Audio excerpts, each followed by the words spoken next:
Hi everyone, welcome. This is Anvita of TSW RS Grad Chagityan. Today I am here with a new topic. So let's see the topic of today.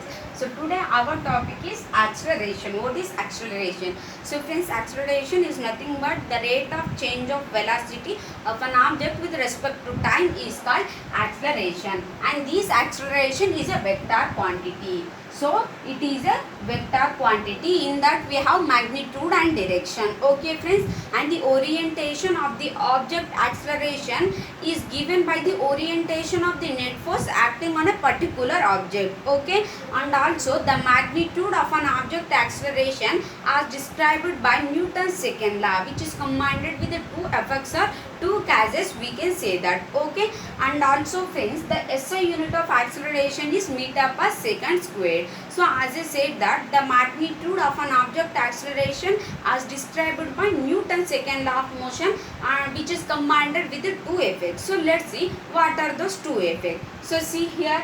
So first thing is that the net balance of all external forces acting on a particular object. So if all forces will act on a particular object, then the magnitude is directly proportional to the net resulting force of the particular object. So for example, if I take this object and if I make it to fall, or if I do something with this, then if all the forces, like net force is nothing but net balance, so it is nothing but net force is nothing but, we all know that net force is the combination of all forces. So if all forces act on a particular object, then magnitude is directly proportional to this object. That is the first effect that we have learned. And second thing is that the object mass. So coming to the object mass, depend, so it will be depend on the material. So you can see it will be depend on the material that we have taken and which it is made up of. So then coming to this, the magnitude is inversely proportional to the object of the mass.